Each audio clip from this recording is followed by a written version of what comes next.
दर्पण पढ़ाना है ना।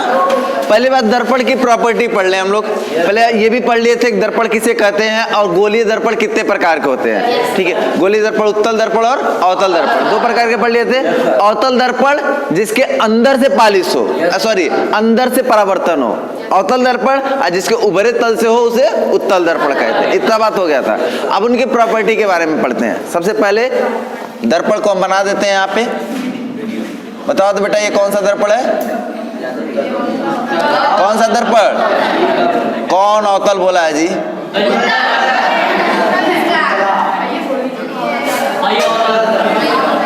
ये क्या बेटा, अवतल दर्पण। जिसके अंदर से परावर्तन हो उसे अवतल दर्पण, और जिसके उभरे तल से परावर्तन हो उसे उत्तल दर्पण कहते हैं। ठीक है ना बेटा। अब देखो दर्पण में अब एक चीज देखना, अब देखना इसके अंदर क्या क्या गुण है, मतलब क्या क्या प्रॉपर्टी है। सबसे पहले यह किसी न किसी खोखले गोले का ही भाग होगा। बोलो ना, होगा कि नहीं होगा? होगा। तो इसका कोई केंद्र भी होगा। ये भी किसी न किसी खोखले गोले का ही भाग होगा। हम वृत्त नहीं गोला कह रहे हैं, ध्यान रहे। ये हम वृत्त बना भी नहीं रहे, अलग बात है, वृत्त ही दिख रहा है, हम गोला बता रहे हैं। अब गोला और वृत्त समझ रहे हो ना? फुटबॉल को गोला कहते हैं और चूड़ी को वृत्त कहते हैं। तो ये कैसा है, मान लेते हैं इतना बड़ा सा फुटबॉल, उसके किनारे से हमने काट लिया। इतना बड़ा सा फुटबॉल है, उसके किनारे से काट लिया, तो इसे कटोरा नुमा मिलेगा कि नहीं मिलेगा? शीशे का है मान लो, फुटबॉल किसका है? शीशे का। तो उसको अंदर से कर दिया हमने पालिश, तो बाहर से हो रहा है परावर्तन, तो ये क्या है? उत्तल दर्पण। आज बाहर से कर दिया पालिश, अंदर से हो रहा है परावर्तन, तो इसे क्या कहते हैं? अवतल दर्पण। इस गोले का मतलब उस फुटबॉल का कोई ना कोई केंद्र तो होगा ना, उस केंद्र को हम वक्रता केंद्र कहते हैं बेटा। उसी केंद्र को हम क्या बोलते हैं? वक्रता केंद्र। और इसे हम लोग सी से प्रदर्शित करते हैं। 10th वालों बहुविकल्पी में ये क्वेश्चन पूछेगा या 1 नंबर में पूछ लेगा, ठीक है ना, 1 नंबर में क्वेश्चन पूछ लेगा। अच्छा दूसरी चीज देखो, जो दर्पण होता है उसका एक मध्य बिंदु होता है। ऐसी दर्पण है, एक ठो इस दर्पण है, ठीक है। दर्पण के अंदर बीचों बीच में एक मध्य बिंदु होगा कि नहीं होगा? होगा कि नहीं होगा? अरे जो कटोरा काट के लाए, कटोरा, और उस कटोरे के बीचों बीच में, एकदम बीचों बीच में एक बिंदु होगा। इसे हम कहते हैं ध्रुव। क्या कहते हैं? ध्रुव। इंग्लिश में बोलते हैं पोल। क्या बोलते हैं? पोल। बिजली वाला खंभा ना, पोल, ध्रुव, ठीक है ना। सारी दूरियां ध्रुव से मापी जाती है। समझ लो शहर का रेलवे स्टेशन, सारी दूरियां वहीं से मापी जाती है, ध्रुव से मापी जाती है। देखो अब इसको और इसको क्या करना है, आपको मिला देना है। यानी वक्रता केंद्र और ध्रुव को मिलाने वाली रेखा फोकस मुख्य अक्ष कहलाती है। क्या कहलाती है? वक्रता केंद्र और ध्रुव से मिलाने वाली रेखा।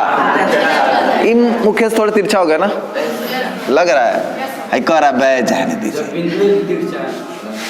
छोड़िए, जाने दीजिए। ले देख सल्टा लीजिए, बच्चे गलती कर दिए होंगे, मार दिए होंगे, रमणवन मरा है। तो ये हमारा क्या हो गया बेटा? मुख्य अक्ष हो गया।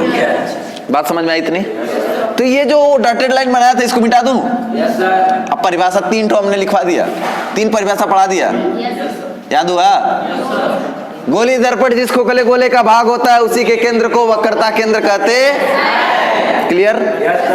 दर्पण के मध्य भाग को ध्रुव कहते हैं। ध्रुव और वक्रता केंद्र को मिलाने वाली रेखा को मुख्य अक्ष कहते हैं। इसको हम क्या कहते हैं बेटा? मुख्य अक्ष कहते हैं। मुख्य अक्ष कहते हैं। क्लियर हुआ इतना? है?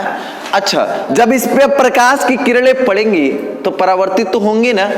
तो सोचो जरा सा, मान लेते हैं इसी पर प्रकाश की किरण हमने डाला, ऐसे इस पे प्रकाश की किरण डाला। कैसे? समांतर किरणें डाला। कैसा डाला? समांतर। ये घटना मैं दिखाऊंगा, बड़े अच्छे से दिखाऊंगा, बशर्ते लेजर लाइट खराब है तो लेजर लाइट आ जाएगा, दिखा दूंगा। क्या हुआ है? कहा तुम्हारे पास सही पक्का? हाँ, उससे भी हो जाएगा। है क्या तुम्हारे पास? है, कल लेके आना, ठीक है। और एक चम्मच लेके आना, चम्मच, बढ़िया चम्मच हो, खियाल नहीं रहा, पालिश रहा, नया चम्मच ला, नया, ठीक है ना। तुम तुम्हारे घर है शाइनिंग वाली, एकदम नई चम्मच चाहिए, लेते आना साल में, ठीक है। अब तुम लेजर लाइट लेते आना, ठीक है। लेजर लाइट वैसे आ जाएगा इंशाल्लाह, इंशाल्लाह आ जाएगा तो अच्छी बात है, ठीक है। अच्छा अच्छा, हो गया, कटोरा लेके आना। अब इधर देखो, लेके आ जाएगा उसी में तभी ना प्रैक्टिकल होगा। सुनो, मुख्य अक्ष के समांतर आपतित किरणें, समांतर जानते हो ना? जैसे जैसे तू चल बुधनिया वो एक साथ चलो। ऐसे देखो, मुख्य अक्ष के समांतर, देखो मुख्य अक्ष है ना, इसी मुख्य अक्ष के समांतर यानी एकदम बिल्कुल ऐसे गिरे तो ऐसे गिरने के बाद ये बेचारा टकरा करके ऊपर चला जाएगा। सोचो जरा सा, क्यों होगा? क्योंकि यहाँ पे एक वक्रता केंद्र से जाने वाली अभिलंब होगी। ये घटना ग्राफ समझना पड़ेगा आपको ज्यामिति से। अब समझना, आप याद करो कि किसी भी वृत्त में केंद्र से जाने वाली परिध को टच करने वाली रेखा इस पे लंब होती है, स्पर्श रेखा पे लंब नहीं होती है ये होती है। तो लगभग ये तो होता है 90 डिग्री। तो 90 डिग्री से जाने वाली किरणें जो भी होंगी 90 डिग्री से जाने वाली वो केंद्र से होकर के जाएंगी। तो ये कहेगा कि जब किसी सतह पर कोई प्रकाश की किरणें आपतित होती है बेटा, तो एक घटना घटता है। आप पता है परावर्तन का नियम, परावर्तन का नियम कहता है जो अभिलंब है, आ जाओ, जो परावर्तन का नियम बेटा कहता है कि जो प्रकाश की किरणें आपतित होती हैं, बैठ जाओ चुपचाप, बैठ जाओ, आवा देखिए, बैठ जाओ, जल्दी बैठो, टाइम वेस्ट हो रहा है में। सुनो, जो प्रकाश की किरणें आपतित होती हैं वो अभिलंब के साथ बराबर की कोण बनाती है, I बराबर R होता है। एक एक चीजों को ध्यान से समझना, बड़ा मजा आएगा। अब जो सोचो जरा सा, जो मुख्य अक्ष के समांतर आई किरणें वो इस अभिलंब, अब इसमें अभिलंब, अब तो चूंकि कर्व था हमारा, इस बार तो सीधा था, इसमें हमारा जो तल हो कैसा कर्व है, घुमावदार है। तो इस पे जब अभिलंब खींचा वो कहां से गया? केंद्र से गया, और जाना ही चाहिए क्योंकि ज्यामिति यही कहती है कि यदि परिध पे लंब खींचोगे तो केंद्र से जाएगी। ज्यामिति तो यही कहती है भाई, इसके परिध पे लंब खींचोगे तो केंद्र से जाएगी। तो हमने जो अभिलंब खींचा, यहाँ पे अभिलंब सीधा था, यहाँ पे अभिलंब खींचा वो कहां से गई? केंद्र से गई। ठीक है, कह रहा है कि जब प्रकाश की किरण इस पे आपतित होगी तो इससे कोण I बनाएगी, और जो परावर्तित होगी वो वो ऊपर चली जाएगी कि नहीं चली जाएगी? किसी को इसमें डाउट नहीं ना है?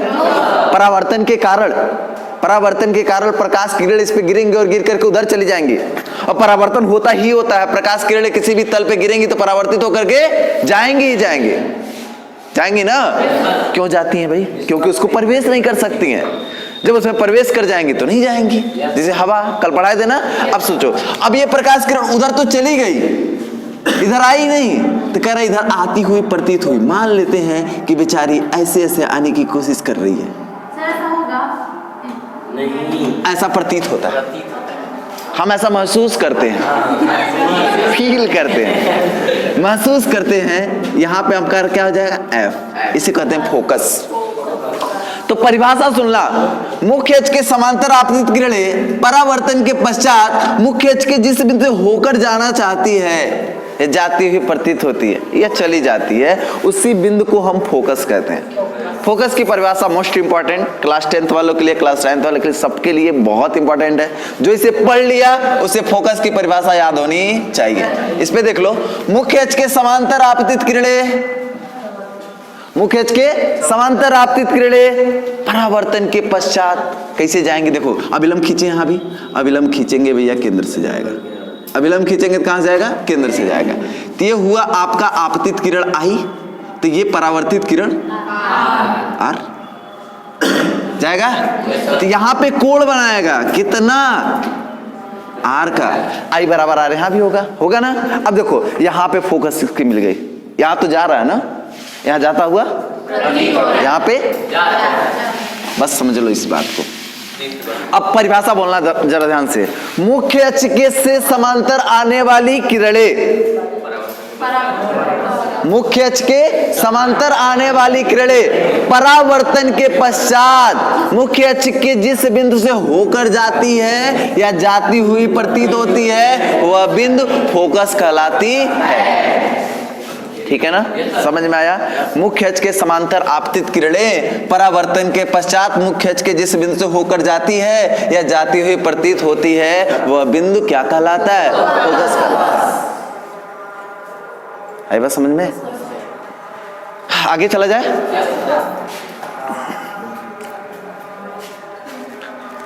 अब ये फोकस के बाद इसके अंदर कुछ भी नहीं रह जाता है। हमने क्या क्या पढ़ा? वक्रता केंद्र, ध्रुव, मेन एक्सिस, है ना, मेन एक्सिस, उसके बाद क्या है? फोकस। ठीक है, वक्रता त्रिज्या पढ़ लेते हैं। तो कह देते हैं वक्रता त्रिज्या क्या होता है? बस सिंपल सी परिभाषा, सी से लेके पी तक की दूरी, सी से लेकर के पी तक की दूरी वक्रता त्रिज्या कहलाती है। या दूसरी परिभाषा बोलो, दूसरी परिभाषा बोलते हैं गोली दर्पण जिस खोखले गोले का भाग होता है उसी की त्रिज्या वक्रता त्रिज्या कहलाती है। ये भी बोल सकते हो। आई बात समझ में? अच्छा, यहां पे भी वही होगा, आर। मजा आया? अब इसके बाद देखो, फोकस दूरी किसे कहते हैं? फोकस किसे कहते हैं? फोकस दूरी किसे कहते हैं? फोकस से लेके ध्रुव तक की दूरी को फोकस दूरी कहते हैं। सारी दूरियां मैंने शुरू में बताया ना, सारी दूरियां किससे मापेंगे? ध्रुव से। कहते हैं फोकस से लेकर के ध्रुव तक की दूरी को फोकस दूरी कहते हैं। यहां पे भी देख लो, यहां से लेकर के यहां तक की दूरी को क्या कहते हैं? फोकस दूरी कहते हैं। और इंटरेस्टिंग और मस्त बात यह है कि जो फोकस होता है वक्रता केंद्र और ध्रुव के जस्ट बीच में होता है। अर्थात यहाँ पे ये दूरी जितनी होगी उतनी दूरी ये भी होगी। देखो यहाँ पे ये जितनी दूरी होगी उतनी दूरी ये भी होगी। मस्त बात ये है कि F जो है वह C और P के बीच में होता है। ठीक है, अर्थात हम कह सकते हैं कि R बराबर 2 F, एक F और 2 F बराबर एगो R। ये फार्मूला है। पहले आपके यूपी बोर्ड वाले बुक में इसका प्रूफ होता था, 1/F बराबर 1/U + 1/V का भी प्रूफ होता था, लेकिन अब प्रूफ हट गया। ठीक है, लेकिन आप लोगों को मैं प्रूफ बता दूंगा।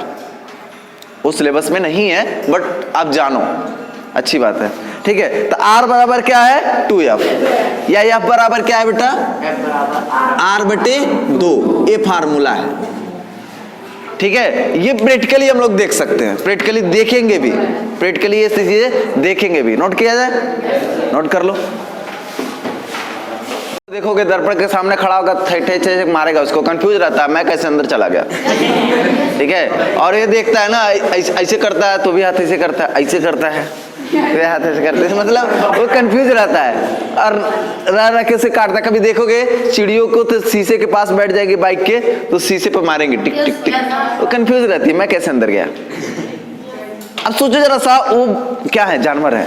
आज जानवर के माइंड में क्वेश्चन मार्क, मैं कैसे अंदर गया?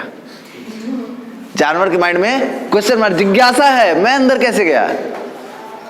है ना, जिज्ञासा है ना कि मैं अंदर कैसे गया, इसलिए वो मार रहे हैं उस पे। एक कुत्ता, आप भले तो जग भला, कहानी सुन रहे हो?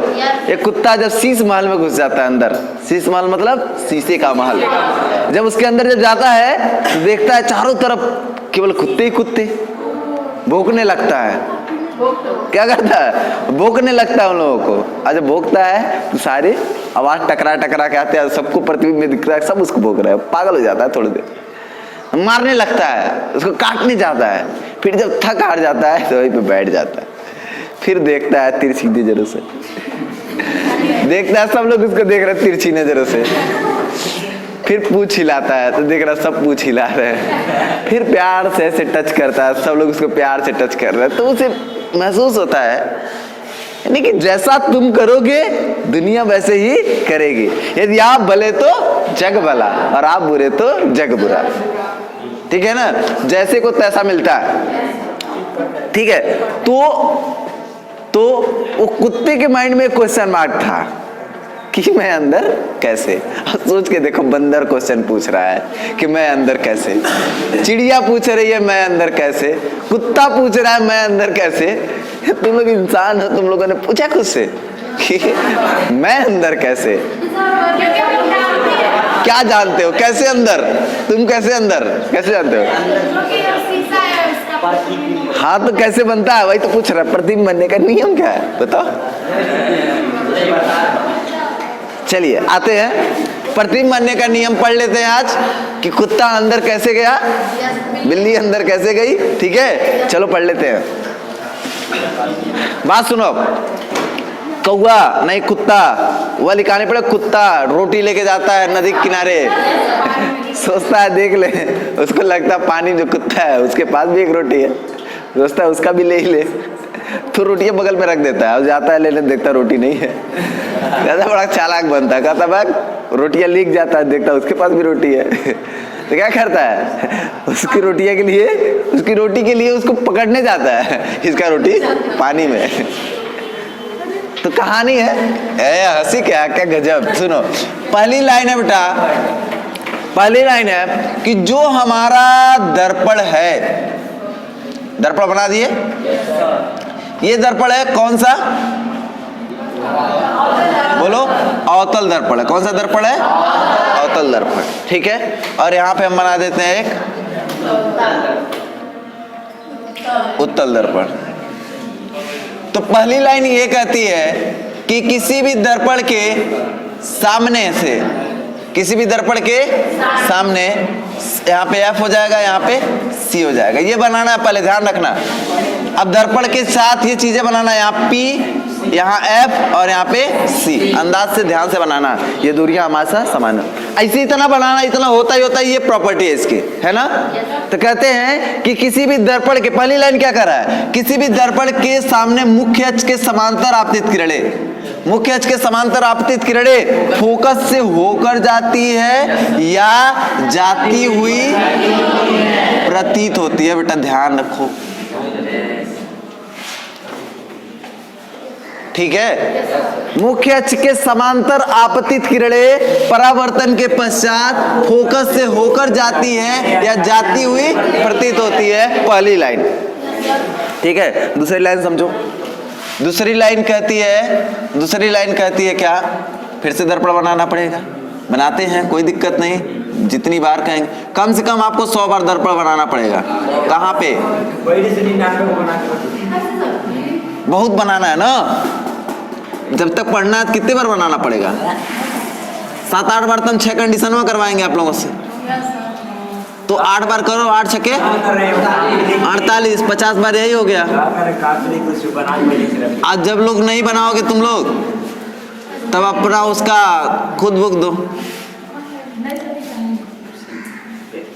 हनुमान जी को जानते हो, हनुमान जी के पास बहुत ज्यादा बल था और बहुत सारी सिद्धियां थी। कहा जाता है वो 8 सिद्धियों के 8 सिद्धियों के ज्ञाता थे हनुमान जी।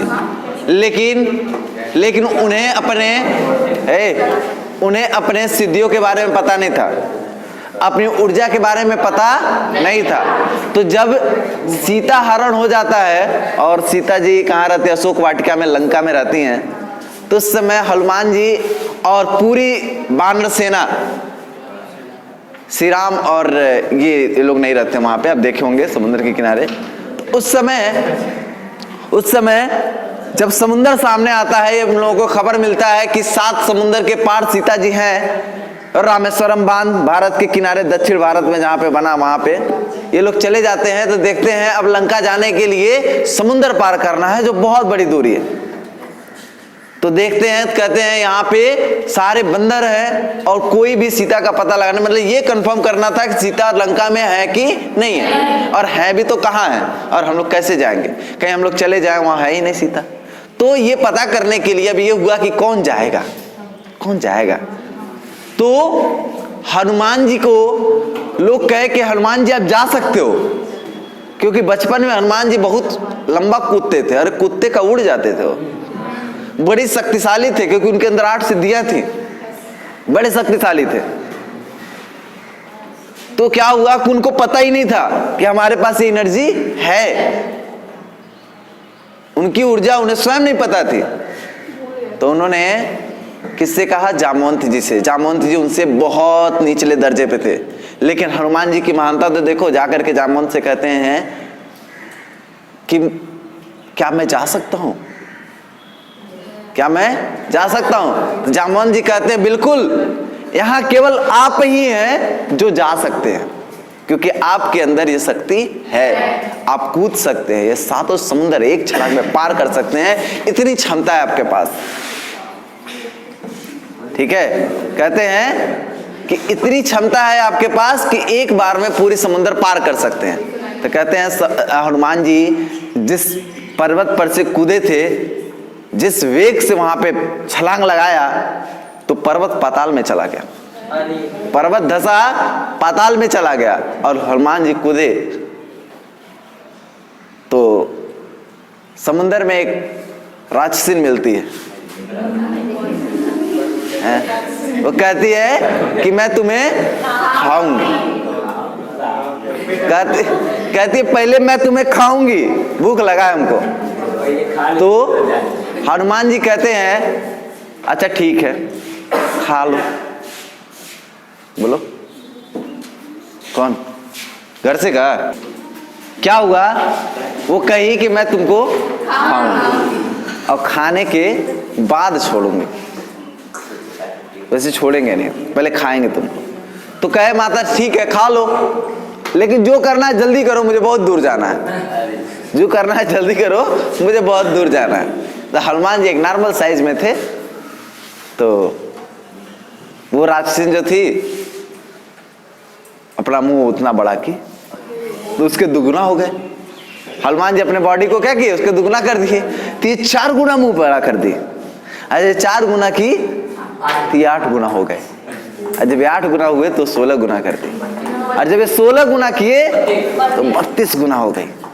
इन्होंने कहा यार यहाँ बड़ा बनने से, यहाँ और बड़ा बनने से काम बनने वाला है नहीं।